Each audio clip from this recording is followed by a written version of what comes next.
probably noticed a little difference from the last video I made. Last time I was out in my yard and I had a short sleeve t-shirt on and my summer hat. Now I'm back in my sweatshirt. And that's because, well, we've had a 20-degree swing in temperatures. It was around 70 yesterday, and today we're in the 50s, right? We've got a front coming in. So we're gonna see if we can get this video in before it starts raining. And once again, for this video, we're gonna continue our series on motorcycle touring clothing. And I think it's time we start talking about our protective gear, and that is we're going to talk about helmets, boots, and gloves. So we're going to start off by talking about helmets. Now, before I get going here, I know that helmets can be, well, a very touchy subject here. People have extremely strong opinions about the types of helmets that they wear. And I'm not here to try to talk you into wearing one or the other. All I'm going to do is tell you my progression of where I started and where I am now and what I'm going to be wearing on my trip to Alaska.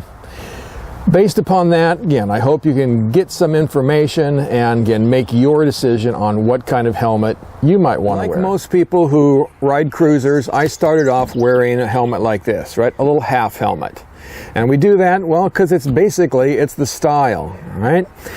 And I wore this for many a tour, actually, until about, it was about 3 or 4 years ago. So we were out on the Blue Ridge Parkway and we hit some really torrential rain and some hail.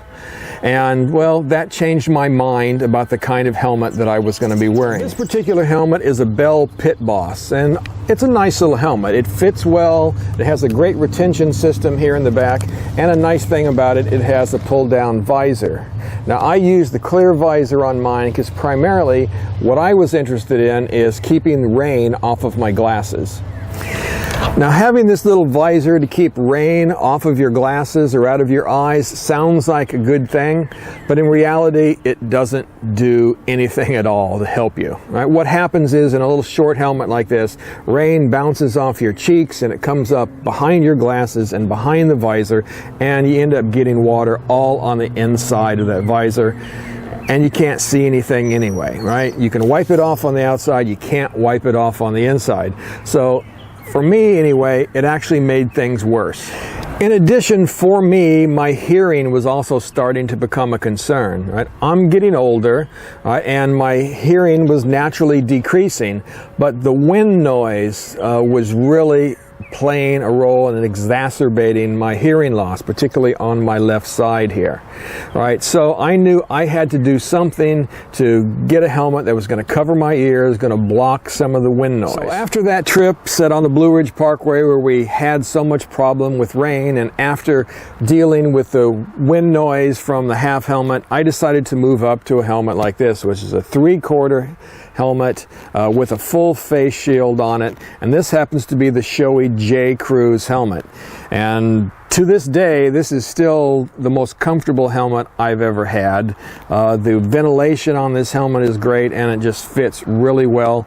And this visor does a great job of, again, keeping that rain off of your face. And I can see much, much better, being that I have to wear glasses all of the time with this full shield on. Now, even though this 3/4 helmet doesn't provide as much protection as, say, a full face helmet over here, I still use this quite a bit when my wife and I go out touring, and that's because, one, it is extremely comfortable, but also it enables us to eat and drink on a regular basis while we're, still on the bike. Particularly, we're looking at putting fluids into our body. Right, on the Vision, with my wife on the back, I don't have room to throw a Camelback on, so we're usually drinking out of cups that we have in our cup holders.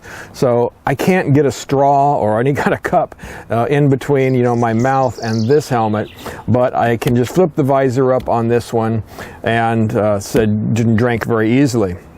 Now, we could go to a modular helmet, which we are talking about doing in the future.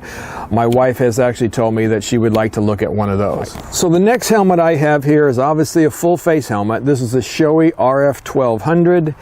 And I'm going to be taking this to Alaska with me. I'm going to be using my Camelback in this case for fluids, and so I can get the mouthpiece up between the chin piece and my mouth very easily with this helmet. Now, before we move on from helmets here, I'm going to reiterate something that I said in a couple of these other videos on clothing, and that is that buying quality is really the way to go.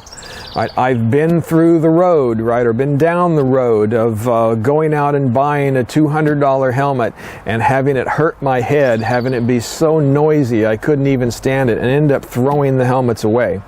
It wasn't until I finally decided to go out and spend the money and buy a good quality helmet. And again, for me, it's Shoei primarily because they're very comfortable for me. This helmet and this helmet both are in that $400 to $450 price range. Again, if you can find a closeout on last year's models, you can maybe get those less than that. But that's a moderately priced helmet for a good quality helmet. You can get them much more expensive in that $600, $700, even $1,000 price range. Again, depending upon what you're looking for. The key here, though, is spend the money, buy a good helmet that has good ventilation, that fits your head well, right, and is going to be comfortable. And one other thing that I think is very important, again, before I leave these helmets, is that you want to get something that has removable liners. Like this Pit Boss over here, you can't take the pads out of it. And I tell you, I haven't worn this in quite a long time, and still, if I come in here and I touch the pads, they still feel kind of damp and yucky, right? So once they get soaked in sweat, it doesn't really go away, right? With these, you can take the pads out, you can wash them, you can dry them out, you can even replace them if necessary.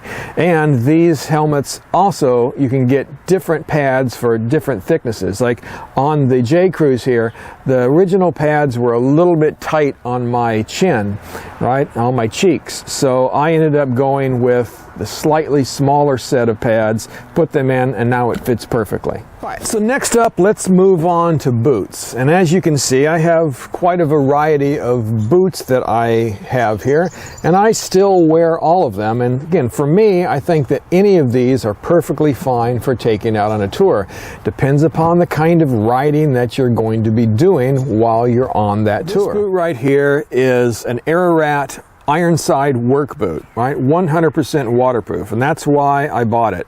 All of my boots are always 100% waterproof, or at least I try to get them that way. I'll talk about that in a minute. In my last video that I did 3 years ago on touring clothing, I was talking about these boots, or something similar anyway, and I had it pointed out to me that these boots are not going to give you very much lateral protection, and that's absolutely true, right? These boots over here, these are real motorcycle boots, and they will give you a lot more protection, again, from breaking your ankle or something like that. However, in reality, most people are not going to put these things on to go out on a nice vacation tour, right? I'm just not going to do that. I'm not going to get all dressed up like that with my wife in this kind of gear and then, again, try to go into a museum or, you know, some kind of national park and walk around, do some hiking or something like that. It just isn't going to happen, right? So something like this is kind of, you know, a compromise, right? I'm still giving myself protection. This nice leather, it has waterproofing in it, right? And one thing with these boots as well, because they are, you know, 10 inches high here, they give me protection from the heat of the engine.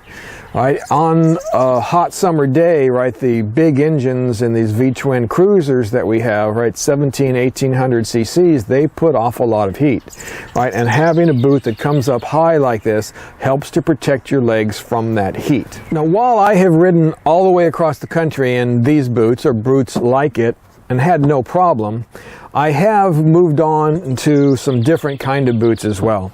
I got these boots, which is a TCX X Cube, because it does give me a little bit more protection. I got malleolar protection on both sides here, nice hardened toe and a hardened heel. All right, so it gives me a little bit more stability. So I actually have been wearing these a lot more than I have these boots over here. And of course, I made sure that these were 100% waterproof as well, and so far they've done very well. I've ridden these in the rain and I haven't had any problem with water getting inside. Now, being that I've been doing a little bit more adventure riding, I mean, I've been doing some minor off-road stuff, nothing really hardcore, but I've gone to wearing this type of boot that's, you know, full high top boot that's going to give me a lot of lateral protection. Everything in here, you know, is armored. You got nice buckles in here, and also this is 100% waterproof. It's a Gore-Tex line boot. This is a TCX X Desert boot, and as I said, 100% waterproof. I've actually stood in streams with this and haven't got any water inside. Right. So while we're talking about waterproofing, let me tell you about my experience with these boots here. Now, this is a TCX Tracker boot, and this is a TCX X Desert boot, right? These are the Gore-Tex line boots. These are waterproof, but they're not Gore-Tex. So I bought these boots at the end of one riding season, and I really didn't have a lot of chance to ride with them in the rain. So the next spring, I went out and I took a class, that class that I did a video on with Ken Condon, and it was raining a good portion of that class, and so that was the first time I wore these in the rain, and it ended up soaking through. My feet ended up getting cold. It was very uncomfortable. Luckily, we stopped halfway during the day for lunch. I was able to take them off and get my feet dried out, but it was very uncomfortable. So I called up TCX and I told them, hey, what's going on? These are supposed to be waterproof.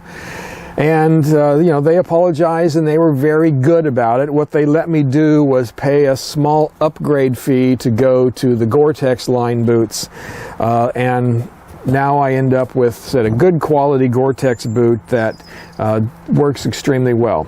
So be careful when you're buying, quote, waterproof boots. If it's not Gore-Tex, then you're going to need to try them out first to make sure that they're going to work. I know that some people will buy these kind of boots and they'll stand in their tub or throw water over the top of them once they get them to see if it soaks through, and that is a good idea, because if I had done that with these, I would have known earlier that they weren't going to be the kind of boot that I was looking for. Let's move on to our last topic in this protective gear, and that is gloves, right? And you can see here I am a Climb fan.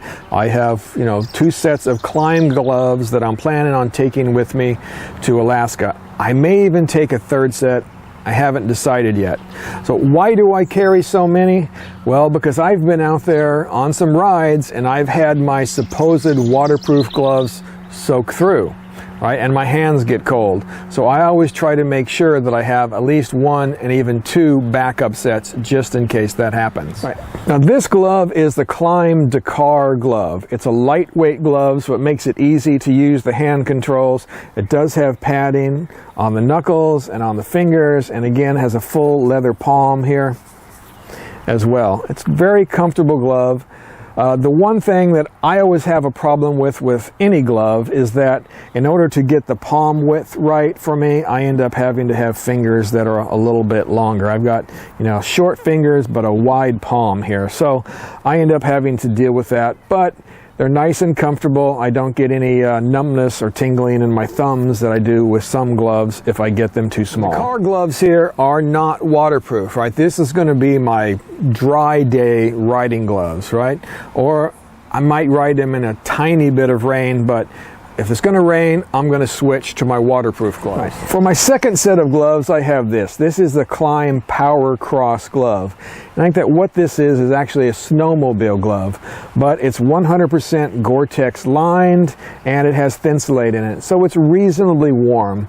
You know, on a really cold day, I do find that the tips of my outer 2 fingers do get a little cold, but I've never gotten wet inside it, right? The water stays completely out due to that Gore-Tex. And that is the purpose of these gloves, mainly to keep my hands dry and warm if we get into some rain. Right. So here's all the gear that I'm taking with me to Alaska, right? Those gloves we were just talking about, my boots, and the helmet that I'm taking to Alaska with me. Right. Now, I'm not here to preach at you about what kind of gear that you should be wearing. That is completely up to you. All I want to do here is show you choices and show you that I've gone through the gambit of all of this stuff, going from a shorty helmet to a 3/4 to a full face helmet. I wear them all. Right. I also wear different kind of boots and different kind of gloves. I of course have my minimum gear that I wear. I mentioned in the last video my minimum that I usually wear is something like the Diamond Gusset Defender motorcycle jeans, right? The Kevlar line jeans. I always wear a jacket, I always wear a helmet, I always wear boots and gloves of some kind, right? It may not fit everybody's idea of at-gat, that is all of the gear all of the time, but I'm at least wearing some kind of protective gear. I also thought this might be a good time to bring something else up, because I was asked this question on the comments of one of my last videos, and that is, have I ever been down on the bike? And the answer is yes. I mean, not in the last 10 or 11 years since I've returned to motorcycling. I've really made it a point that I don't want to do that again, right? When I was a kid, when I was 23 years old, I had an accident where I was going from Texas, where I lived, to Florida, and I was in Mississippi, and some lady, about 87 years old, made a left-hand turn from the right-hand lane in front of me, and I had nowhere to go. Well, I ended up bouncing off of a couple of cars and landed sitting up on the other side of her car. And luckily, the only thing I came out with was a severely dislocated shoulder and a few cuts and bruises. Because I had no helmet on. I had taken my helmet off just up the street, not 5 minutes up the street, because my plan was just to go find somewhere to eat. And it happened that quickly. So that taught me a lesson. So when I returned to riding this time, I said, you know, I'm not going to have that happen to me again. One, I'm going to wear the right gear, but also I am going to make sure that I train myself to better be prepared for those kind of situations. You can't get out of all of them, but I want to do everything I can to, one, identify those situations so that I don't get into them, and then also so that I have the skill to avoid the accident, right? Like what I did was I laid my bike down, slid right under her car. Now, could I have stopped? I don't know. But back then, probably not. But now that I know how to ride better, yeah, I might have been able to stop in time. Okay, we'll never know. All right, but being prepared is the best way to go.